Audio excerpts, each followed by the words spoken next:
তো চলে আসলাম আর একটা মুভি এক্সপ্লেন নিয়ে। এই কাহিনীটা 2017 সালে গৌতম আর নন্দাকে নিয়ে। এমনকি এরা দুজনে একই দেখতে ছিল, কিন্তু এদের কাহিনীগুলো ছিল অন্যরকম। যেখানে গৌতম ছিল এক কোটিপতি ঘরের ছেলে, তার লাইফস্টাইল ছিল অনেকটা মিলিয়ন টাইপের মতো। সে বড় বড় রেস্টুরেন্ট যেত, বড় বড় পার্টি করতো। একদিকে ছিল নন্দা, যার লাইফ নিয়ে সে অনেকটা কষ্টের মধ্যে। তার মাথায় ছিল বাবার লোন, তার মধ্যে সে জবলেস। এমনকি তার প্রতিদিন ঘরে ওয়েলকাম হতো তার বাবার লাত খেয়ে। তার ঘরের টেন্সে, বোনের বিয়ে, মানি প্রবলেম। সে তার লাইফ নিয়ে পুরো কনফিউজ হয়ে যায়। তো আজকে আমরা এটাই দেখবো গৌতম আর নন্দার লাইফস্টাইল নিয়ে। একদিকে ছিল গৌতম এক বিজনেসম্যানের ছেলে, সে ডেলি ক্লাব, পাব, পার্টি করতো। এমনকি তার বাবাও বলে, তোমার পরের বার্থডে আমার বিজনেসে হাল ধরতে হবে, এবং গৌতম বলে ঠিক আছে। এরপরে সে তার লাইফে লাস্ট পার্টি করতে যায়। সে ক্লাবে গিয়ে তার ফ্রেন্ডের সাথে রাত রাত পর্যন্ত পার্টি করে। তখন বাজে প্রায় রাত 3টে, এবং ওয়েটারকে দেখে বলে সব খাবার পরিষ্কার করতে। তখন ভুল করে সব এঁটো খাবার গৌতমের গায়ে পড়ে যায়।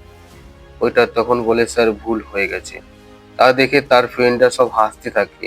সেটা দেখে গৌতম প্রচুর রেগে যায় এবং ওয়েটারকে এক চড় মেরে দেয়। কিন্তু ওয়েটারও তখন এক চড় মেরে দেয় গৌতমকে। গৌতম তখন ওয়েটারকে বলে, তুমি জানো আমি কে? ওয়েটার বলে, তুমি কে? তুমি জানো আমি কে? আমি একজন ওয়েটার। কিন্তু তুমি কে? বিজনেসম্যানে তোমার বাবার নাম আসছে, তোমার নাম। এবং গৌতম সেখান থেকে বাড়ি চলে আসে আর সেই কথাগুলো ভাবতে থাকে। সে তারপরে আবার ক্লাবে গিয়ে প্রচুর নেশা করতে থাকে। তারপরে তার গার্লফ্রেন্ড গৌতমকে খুঁজতে খুঁজতে তার কাছে যায়। তারপর বলে, তুমি এক ওয়েটারের কথার জন্য এত নেশা করছো? গৌতম বলে, হ্যাঁ ঠিকই তো বলেছি, আমি কে?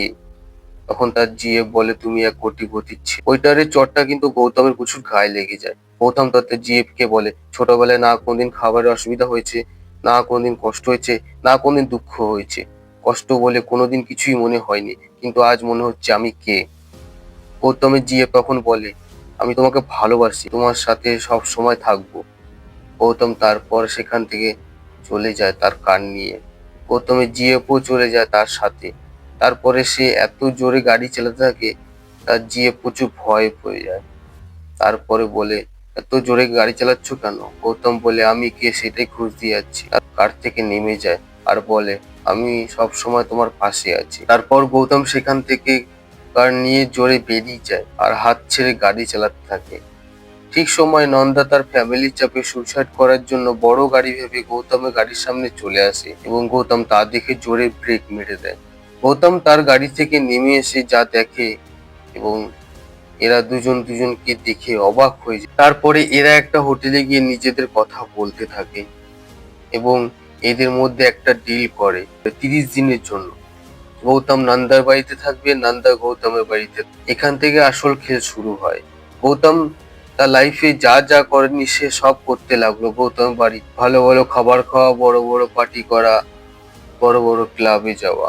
এমনকি গৌতমের জিএফ কে নিয়ে ঘুরে বেড়ায় নন্দা। এদিকে গৌতম নন্দার বাড়িতে প্রথম এসে মার খেলো নন্দার বাবার কাছে। নন্দা যত দিন যাচ্ছিল তত লোভী হয়ে, নন্দার মনে প্রচুর টাকা লোভ হয়ে গেছিল। আর গৌতম নন্দার ফ্যামিলিকে নিয়ে টেনশন। তাকে একটা জব পেতে হবে, তার বোনের বিয়ে দিতে হবে, তার বাবাকে একটা গাড়ি কিনে দিতে হবে, কারণ তার বাবা 25 বছর ধরে পায়ে হেঁটে অফিসে যায়। এদিকে যত দিন যাচ্ছে নন্দার মনে তত লোভ বাড়ছে। নন্দা তখন পুরো প্ল্যান করে তার বাবা মাকে মেরে ফেলার চেষ্টা করে, কিন্তু সে সফল হতে পারে না। এটা গৌতম বুঝে যায় যে এই কাজটা নন্দা করেছে, কারণ নন্দার বাড়ির সামনে গৌতমের জুতোর ছাপ থাকে, কারণ সেই জুতোর ব্র্যান্ড গৌতম ছাড়া আর কেউ পরতো না। তারপরে গৌতম নন্দাকে ফোন করে আর দেখা করতে বলে। নন্দার বাবা সেটা বুঝতে পারে। তারপর সেখান থেকে গৌতম দেখা করতে যায় নন্দার সাথে। এবার গৌতম নন্দাকে বলে, ব্রো কেন করেছো এটা? তুমি কেন তোমার ফ্যামিলিকে মারার চেষ্টা করছো? নন্দা বলে, আমি কিছু করিনি। গৌতম বলে, তোমার বাড়ির সামনে আমার ব্র্যান্ডের জুতো ছাপ, এই গ্রামে আর কে পড়তে পারে? নন্দা তখন হাসতে হাসতে বলে, এইসব আমার 30 দিনের জন্য চাই না, সারা জীবনের জন্য চাই। এইসব কথা নন্দার বাবা শুনে নেয়। গৌতম যখন নন্দাকে মারতে যায়, নন্দা তখন তার বাবার গলায় বোতল ভাঙা ধরে নেয় আর মেরে দেখার ভয় দেখায়। নন্দা তার বাবাকে ঠেলে দিয়ে পালিয়ে যায়। গৌতম যখন নন্দাকে মারার জন্য তার পিছনে যায়, নন্দার বাবা তখন গৌতমকে ধরে বলে, আজ তোমার বোনের বিয়ে, বিয়ে হয়ে যাক, তারপরে তুমি যেটা ভালো লাগে সেটা করো। তারপর গৌতম নন্দার বাবাকে বাড়িতে নিয়ে আসে তার সব কথা তার মা বোনকে বলতে থাকে।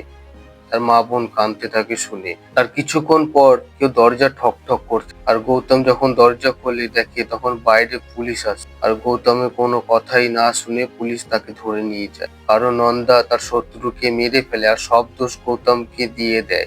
আর এই সব গৌতমের কাহিনী নিউজ চ্যানেল দিয়ে দেয়। গৌতম পুলিশকে নিয়ে সিধা এনকাউন্টার করার জন্য নিয়ে যায়। গৌতমের জিএফ তখন ঠিক সময় চলে আসে আর গৌতমের হাতে গান দিয়ে দেয়, আর গৌতম এক এক করে সব পুলিশকে গুলি করে দেয়। তারপর তার জিএফ নিয়ে চলে যায় গৌতমকে। গৌতম তখন তার জিএফ কে বলে, তুমি আমাকে চিনলে কি করে যে আমি গৌতম কিনা? গৌতমের জিএফ বলে, তুমি আমার কল রিসিভ করতে না, আর এখন কল রিসিভ বেশি হয়। ওখান থেকে গৌতম তার বাড়িতে চলে যায়। তার বাবাকে বলে, আমি তোমার আসল ছেলে। তার বাবা বলে, তাহলে এটা কে? গৌতম বলে, এ নন্দা। তখন তার বাবার বন্ধু বলে, তুমি গৌতম, তোমরা 30 দিনের ডিল করো, নন্দা তোমার বাড়িতে আর তুমি নন্দার বাড়িতে। গৌতম বলে, হ্যাঁ। তখন তার বাবার বন্ধু বলে, এই কাহিনী আগেই ফিল্ম লেখা হয়ে গেছে। তারপর গৌতমকে বাড়ি থেকে বের করে দেয়। নন্দা বলে, এই সব কিছু আমার। গৌতমকে আবার পুলিশে নিয়ে চলে যায়। তারপরে নন্দা তার পুরনো জিএফ কে বন্দি করে রাখে। গৌতম যখন জানতে পারে তখন নন্দা জিএফ কে বাঁচানোর জন্য চলে যায়। তারপর সেখানে নন্দা চলে আসে এবং গৌতমকে মারার আদেশ দেয়। তখন গৌতম এক এক করে সব লোককে মেরে ফেলে। গৌতম যখন তার চিফ সেক্রেটারিকে মারতে যায় তখন নন্দা তার উপরে বাস ফেলে দেয়। নন্দা ভাবেছে গৌতম হয়তো মরে গেছে এবং নন্দা তখন সেখান থেকে চলে যায়। নন্দা হেলিকপ্টারে করে কোথায় যাওয়ার জন্য হেলিপ্যাডে যায়।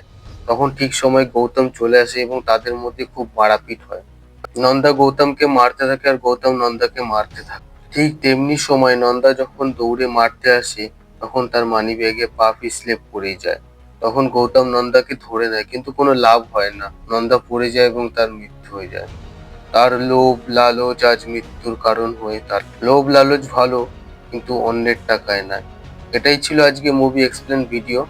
ভিডিও ভালো লাগে চ্যানেলটি সাবস্ক্রাইব করবে, যাতে নতুন ভিডিও নোটিফিকেশন আপনার কাছে যেতে পারে আপনার প্রাণের শহর।